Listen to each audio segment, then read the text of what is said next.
Welcome to the 18 Inches Podcast, where you will discover that the 18-inch journey from your head to your heart is the secret to living your best life. We cover a wide range of topics, all designed to help you become the person you are meant to be.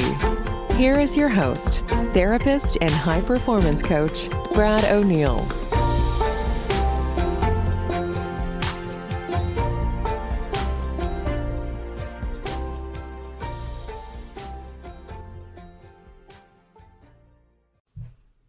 Hi everybody, welcome to this first episode of 18 Inches.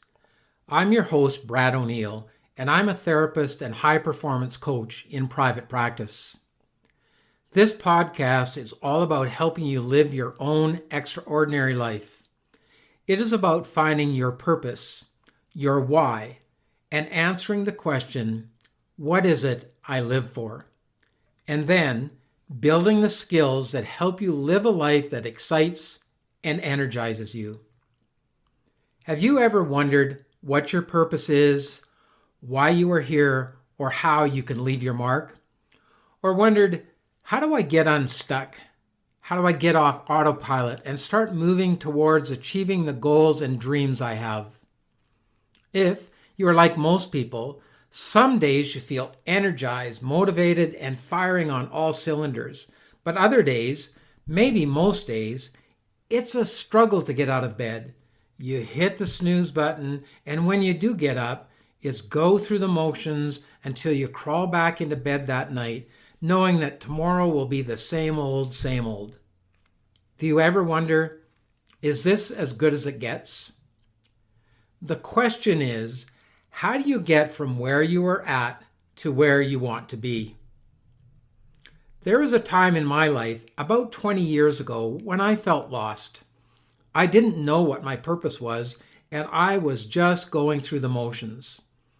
I'd lost sight of the goals and excitement I had when I was in my 20s, and I didn't know who I was. Every day was pretty much like the one before it, and my life lacked joy and meaning. But then I went to hear a speaker, and I met the right person at the right time, and he had the right message. This speaker became my coach and mentor, and we stayed connected until his passing in 2014. He helped me get my life back on track by teaching me to live from my heart instead of my head, and that changed my life completely. I went from being broke, getting kicked out of my house, and getting a divorce to where I am today. And I have evolved his teachings into my model and proven process so I can help other people find their why and live their own extraordinary life. One of the secrets to doing that is by taking the 18-inch journey from your head to your heart. And that's what today's episode is all about. I want to spend our time together today talking about the importance of the 18-inch journey and how taking that journey is the most important one you can ever take. It is truly the distance you need to travel in order to live your best life. We spend most of our lives running away from or avoiding the one thing we need to embrace so we can live our best lives, find meaning and purpose, and look forward to each day. The one thing is our feelings. Now, I can already imagine some of you rolling your eyes and others thinking it's time to hit stop and move on to something else instead of listening to this guy's psychobabble. And if you're thinking that, guess why? It's because of a feeling. I have stirred up some negative emotion in you around your feelings. So hang on. Don't hit pause or stop. Stick with me a bit longer and find out how I have used this model with my clients for over 15 years and seen changes in their lives, seen their lives improve, and I've seen people accomplish things they never thought they could. And I'm not going to be talking so much about feelings today as I am about the importance of spending less time in your head and more time in your heart. I am hoping you will at least entertain the notion that living from the heart can improve your life, your self-esteem, your relationships, your anxiety levels, your self-doubt, and help you on the journey to living the life you dream about. For centuries, the heart has been believed to be the seat of the soul and the origin of all our feelings. That kind of sounds important, doesn't it? And maybe something worth paying attention to.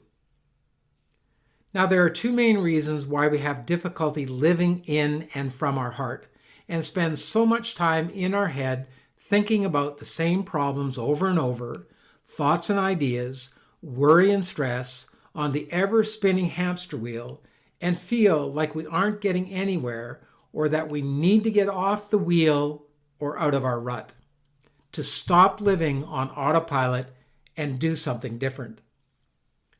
The first reason we have difficulty connecting to our heart has to do with media, information overload, and societal expectations and norms.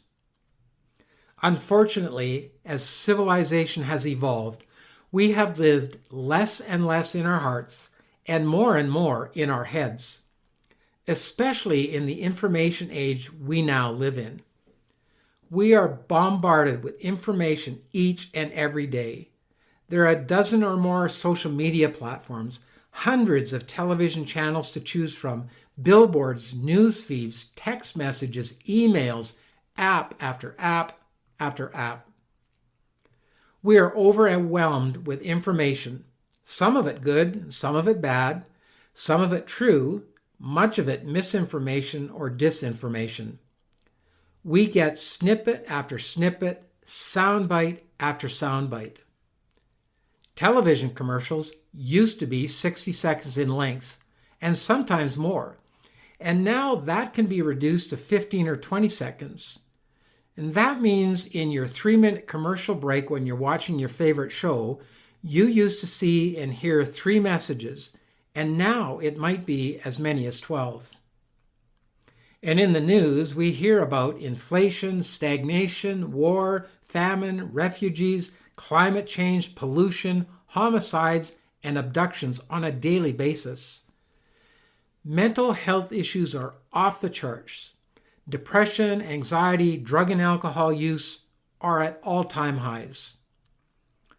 People are overloaded, overwhelmed, and looking for ways to escape, to shut out the noise and find a bit of peacefulness and bliss.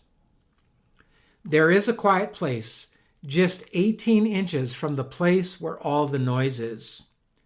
It is a place where you can find the answers to all your questions. Questions like, why am I here? How can I make a difference?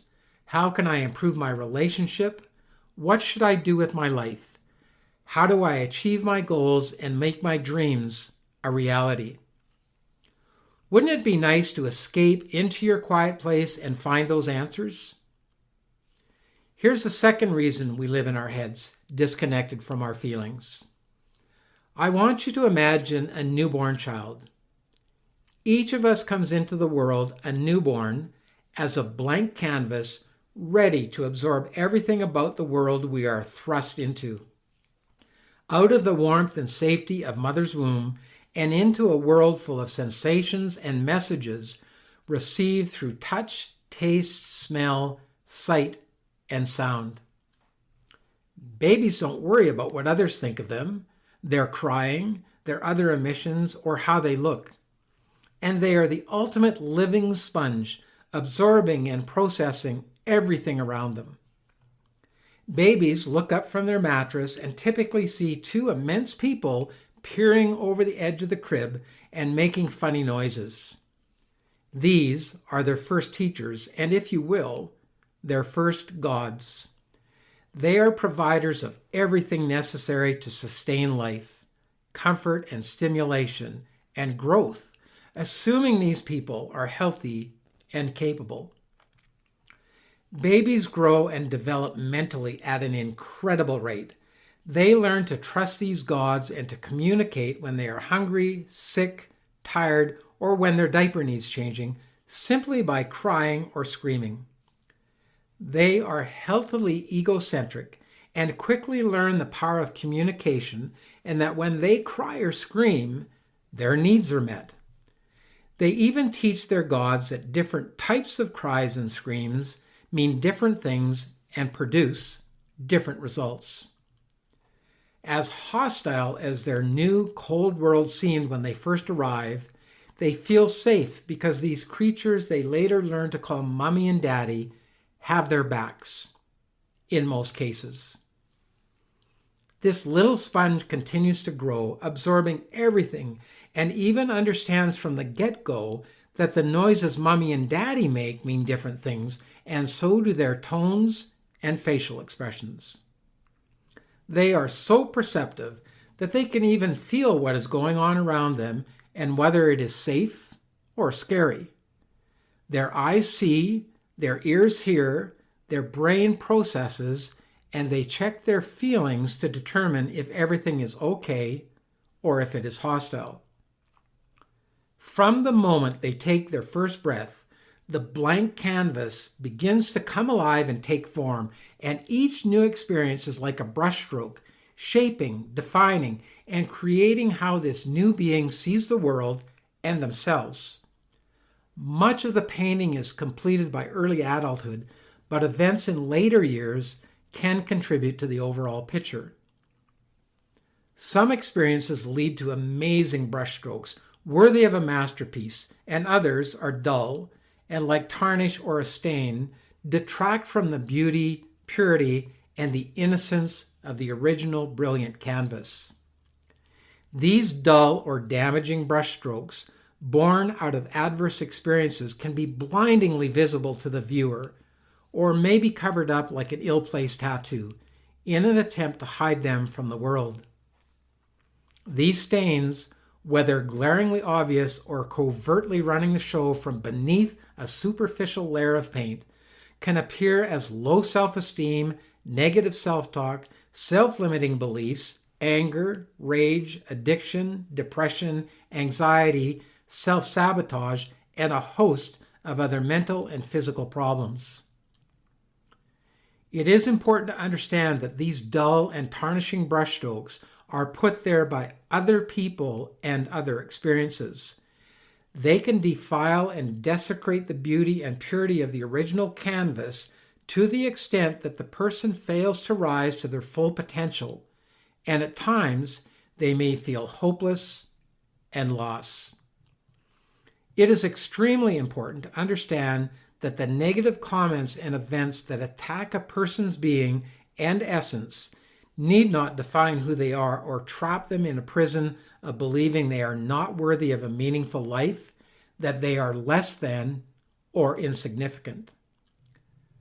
Know, too, if the child's inner critic is harsh, unsupportive, or even mean, this is a collection of voices from its past, and it is a reflection of the people who have said these things, not a reflection of the child.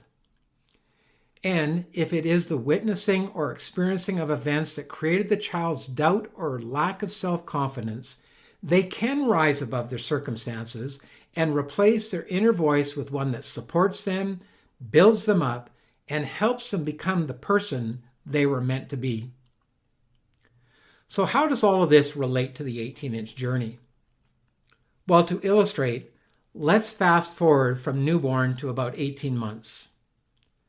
Imagine this little person sitting in the safety of its room, back to the door, playing happily with its favorite toy. The child hears a noise, a sound behind as someone enters the room.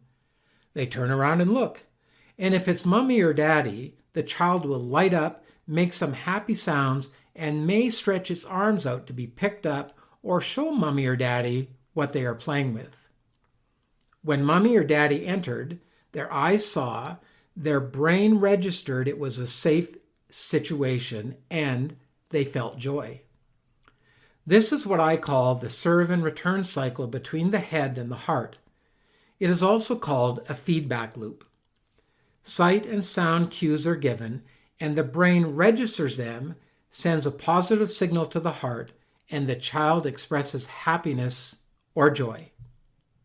Now imagine now that the person who entered the room was a stranger, or worse, someone who had previously hurt the child.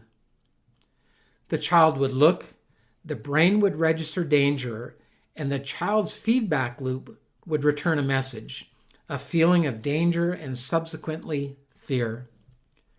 The child would likely turn from the person, become really small, focus on their toy or toys, hoping the danger would pass. We all know that the typical fear responses are fight, flight, or freeze. Incapable of doing the first two, the child freezes. A number of chemical reactions happen as well, but I won't get into the science of stress hormones in this discussion.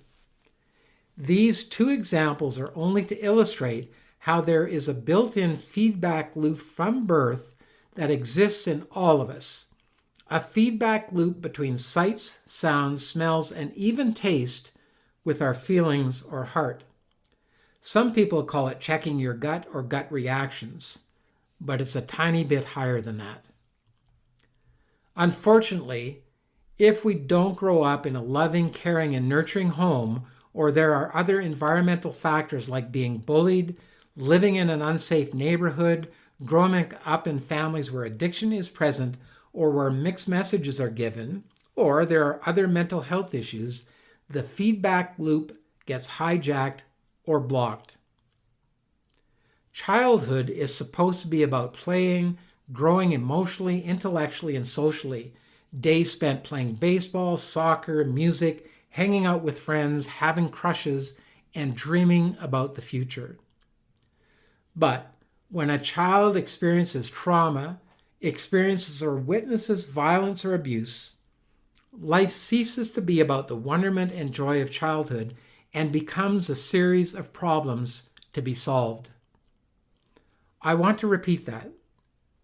When a child experiences trauma, experiences or witnesses violence or abuse, life ceases to be about the wonderment and joy of childhood and becomes a series of problems to be solved. In other words, the child needs to spend most of its time in its head trying to figure out how to survive, when it is supposed to be spending its youth without a care in the world. And this starts the moment the innocence of youth is shattered, even for the very first time, by trauma, violence, or abuse. Now, I want to be clear about the word abuse. Most times it will bring up images of physical or sexual abuse, but it also includes emotional and mental abuse, such as being bullied, called names, sworn at, witnessing the raw discharge of emotions, especially anger, and taking on adult roles at an early age. And I want to be clear on this as well. Typically, we jump to images of unhealthy, abusive parents, but it can also be siblings, grandparents, teachers, coaches, ministers, priests, schoolyard bullies, neighbors, or classmates, even ones that may appear as friends. Let me paint a picture for you of a family that to the outside world looks like the perfect family in any perfect neighborhood. But there is a secret. Dad is an alcoholic, and the kids have learned that there is a 5 o'clock dad, an 8 o'clock dad, and an 11 o'clock dad. 5 o'clock dad seems happy to be home, but tired and worn out from a hard day of work. He's pleasant enough, but he's distant and uninterested. 8 o'clock dad is starting to get loud, angry, and aggressive. The kids have learned to stay out of his way, keep quiet, and not ask for anything. 11 o'clock dad is raging, swearing, and yelling at mom while the kids try to sleep. They are afraid he might come into their rooms in a fit of rage or hit mom again. They hope he will soon pass out. When they get up in the morning, nothing is said. Mom is pretending nothing happened or makes excuses for dad's behavior again. And off the kids go to school, sad, confused, and scared. But there's nobody to talk about with because they have learned from both mom and dad that they don't talk about what happens at home to other people. They are stuck in their heads, cut off from their feelings, spend the day pretending everything is okay before they go home, hoping and praying tonight will be different. It isn't. There is no joy, and life is all about figuring out how to survive. Now imagine another family. A child is touched inappropriately by their teacher, who is a friend of the family. The child comes home distraught, sad, hurt, confused, and full of shame, and proceeds to tell Mom what happened. Mom says, "I can't imagine them doing something like that. Why, they have kids of their own, and they've won all kinds of awards for teaching, and they even coached the soccer team. Maybe it was just an accident." The child expects love and support, but is met with denial and learns that talking about their feelings isn't safe because their feelings weren't acknowledged and even dismissed. The child goes up into their head to figure out what they did wrong and how to prevent it. They begin to believe they can't trust anyone but themselves. And here's one more example. A child tries out for a sports team in a sport they love and have been dying to play. They get cut from the team and they go home in tears, run into their room and slam the door. The child is sad, embarrassed, and hurt. Mom ignores it and waits until Dad comes home to talk with the child. Dad enters the room and asks what happened. The child, eyes red from crying through their sobs, tells the story, and the pain and sadness is all over their face for Dad to see. Dad offers this wisdom. These things happen in life. Life isn't fair, so you need to learn how to handle disappointment. You'll get over it, so stop crying and get washed up for dinner. In that moment, the child learns that their feelings don't matter because they weren't validated, and also to expect disappointment in life. The world seems a little less safe and friendly, and that must be true because it came from Dad. The child spends more time in their head to figure out how to avoid disappointment and not get hurt again. Maybe they reject sports altogether and become bookish and withdrawn. They are reluctant to share feelings because they were completely ignored by both Mom and Dad. Now, these stories are sad and may seem out of the ordinary or extreme, but trust me, I hear these stories and worse every day in my practice. I hear them from men and women. I hear them from doctors, lawyers, bus drivers, firefighters, policemen, construction workers, teachers, and ministers. And even though I've used 3 examples of families, this type of ignoring feelings, not validating feelings, and denying feelings happens in schools, churches, workplaces, and counselors' offices. Places that should be safe, but sometimes aren't. And as we mature into adulthood, ready to take on the world, if we still carry these wounds with us, we use our survival skills of being in our heads and cannot connect to our heart. We have difficulty expressing our feelings and often struggle with relationships. I have found that people who feel like they are awkward, don't fit in, don't matter, that they are not enough, and ones who underachieve were often not seen, heard, understood, or cherished as children. When we are told by people we respect or who have some type of power over us, whether that power is real or perceived, that our feelings don't matter, we begin to think there is something wrong with us and that we don't matter. And when we feel that we don't matter or that we are not enough, we cannot rise to be our best selves. Why is that? Because from birth, we are meant to have the feedback loop between our intellect and our feelings, and it is part of who we are. And even though we have managed to survive by being in our head, there is a disconnect because on some level, likely subconscious, we know there is something missing, some part of us that is needed so we can be a whole person to be the best that we can be. we are not aligned or congruent. Alignment, which is needed to be living a fully authentic life, is when our thoughts, words, feelings, and actions are in harmony. When our thoughts, words, feelings, and actions are not in alignment, we suffer from something called dissonance. A good example of dissonance is when an orchestra is warming up for a performance. There are 50 different instruments tuning up, playing different scales, running through their solos, and warming up their instruments. It is unpleasing to the ear. There is no harmony because they are all on different pages.